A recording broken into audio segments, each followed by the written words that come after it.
Hi అండి. నేను stitching ఎలా నేర్చుకున్నాను అని చెప్తాను. ఫస్ట్ నేను చదువుకునేటప్పుడు మా అమ్మ నేర్చుకోమంది. నేను నేను చదువుకుంటాను, నేను నేర్చుకోను అని చెప్పా. సరే నా పెళ్ళైన తర్వాత మా వారు నేర్చుకోమన్నారు. మళ్ళీ నాకు అప్పటికి నా పెళ్ళైన తర్వాత కూడా నాకు చదువు మీద ఇంట్రెస్ట్ ఉండి నేను నేర్చుకోను, మిషన్ నేర్చుకోను అని. ఎందుకు అంటే అప్పట్లో రెడీమేడ్ డ్రెస్సులు ఉండేవి కాదు. మామూలుగా క్లాత్ తీసుకొని ఒక పండక్కే కదా బట్టలే తీసుకునేది. క్లాత్ తీసుకొని కుట్టించుకునేవాడిని. కుట్టిస్తే అవి సరిగా ఇన్ కేసు సరిగ్గా కుట్టలేదనుకోండి, ఇలా కుట్టారు అలా కుట్టారు అని అనేవాళ్ళు కదా. ఇంకా అది నాకు మనసులో ఉండిపోయింది. అంటే ఒకవేళ మిషన్ నేర్చుకుంటే నన్ను కూడా ఇలా అంటారు కదా, ఇలా కుట్టావు అలా కుట్టావు సరిగ్గా కుట్టలేదు, మా క్లాత్ వేస్ట్ అయిపోయింది అని. ఇంకా అది మనసులో ఉండిపోయి ఇంకా నేను స్టిచ్చింగ్ జోలికైతే వెళ్ళలేదు. కానీ ఏదైనా మన దాకా వస్తేనే మనకి మనకి ఇంట్రెస్ట్ అనేది ఉంటుందని చెప్పి నేను స్కూల్లో వర్క్ చేశానండి. స్కూల్లో వర్క్ చేసేటప్పుడు నాకు ఆలోచన వచ్చింది, ఎవరియో కుట్టకపోయినా మనవి కుట్టుకున్న మనకి ఎలాగే చెప్పాలి, ఎవరియో కుట్టకపోయినా మన అంతటా మనం కుట్టుకున్న చాలు కదా అనిపించింది. అయితే ఇంకా నేనేం చేశాను, నా చేతిలో అప్పటికి 5,500 ఉన్నాయి. సరే మిషన్ అంటే ఎవరిస్తారు, ఎవరెవరు కదా. నాకైతే నేర్చుకోవాలని ఇంట్రెస్ట్ ఉంది కానండి, మరి మిషన్ అయితే ఎవరెవరు కదా. ఇక సరే నా చేతిలోనేమో 5,500 ఉన్నాయి. ఇంకా సరేనని చెప్పి ఒక ఆవిడకి ఇలా చెప్పి నేను మిషన్ అయితే కొనుక్కుంటాను అని అంటే, సరే అదే ఫ్రెండ్స్ ఉంటారు కదండి, వాళ్ళకి చెప్తే ఆవిడ నేను ఇంకొక ఆవిడ కలిసి వెళ్ళాము. బిసెంట్ రోడ్డు చేపల మార్కెట్ దగ్గరికి అయితే వెళ్ళాను. సెకండ్ హ్యాండ్ మిషన్ కొనడానికని వెళ్ళాను నేను.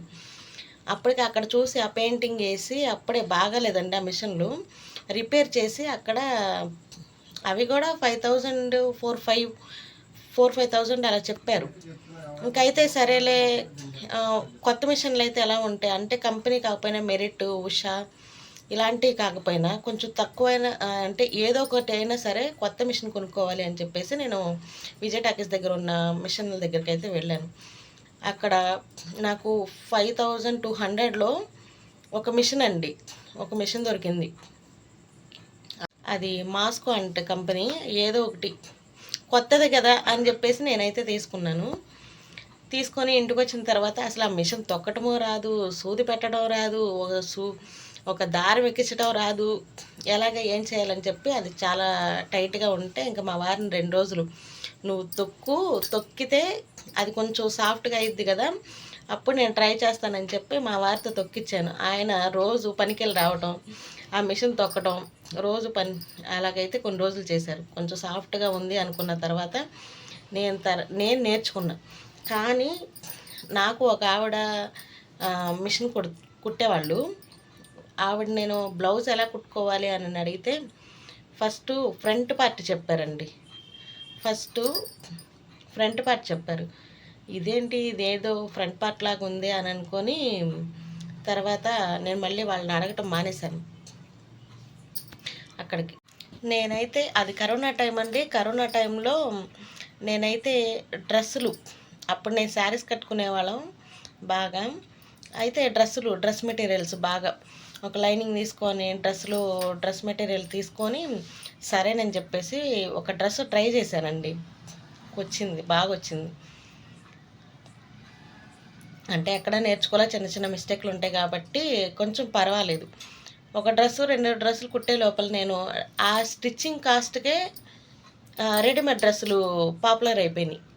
ఎలాగా, ప్యాంటు చున్నీ టాపు అలా వచ్చినాయి. 400 450 ఆ ప్రైస్ రేంజ్లోనే వచ్చినాయండి. ఇంకెందుకు డ్రెస్సులు కుట్టుకొని కూడా వేస్ట్, నేర్చుకోవడం కూడా వేస్ట్ కదా అని చెప్పేసి మళ్ళీ వదిలేశాను. నైటీ కుట్లు లేదన్నా ఏదన్నా చిరిగిపోయిన ఏమన్నా ఉంటే ఏదో చిన్నగా అలా కుట్టేదాన్ని.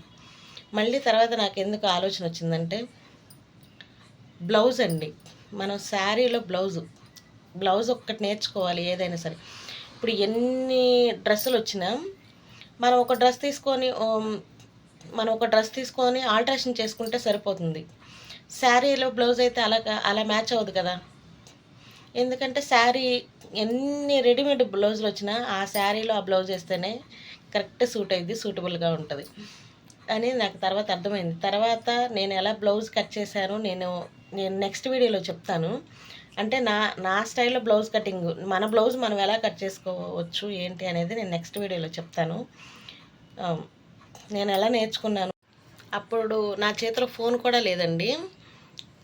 నా చేతిలో ఫోన్ లేనప్పుడు నేను మిషన్ కొన్నాను. మిషన్ కొనుక్కొని స్టిచ్చింగ్ మా వారి ఫోన్లో నుంచి చూసుకొని, మా వారైతే కరోనా టైంలో ఆయనైతే వంటలు చూసుకొని వంటలు నేర్చుకున్నారు. నేనేమో ఈ స్టిచ్చింగ్ నేర్చుకున్నాను. అయితే ఆయన ఫోన్లో అప్పుడప్పుడప్పుడు అలాగలాగా కొంచెం స్టిచ్చింగ్ అది చూసేదాన్ని, నేర్చుకున్నాను అలాగ కొంచెం. కానీ నేను స్టిచ్చింగ్లో చేసిన తింగర పనులు, పిచ్చి పిచ్చి పనులు అన్నీ చాలానే చేశాను ఆ ఉన్న ఒక్క మిషన్తో.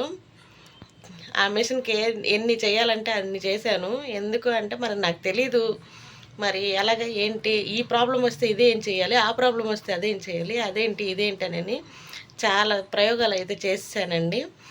అందుకని నెక్స్ట్ వీడియో అయితే కటింగ్, నేను నా బ్లౌజు, మన బ్లౌజు ఎలా కట్ చేసుకోవాలి ఏంటి అనేది నేను చెప్తాను ఈ వీడియో తర్వాత.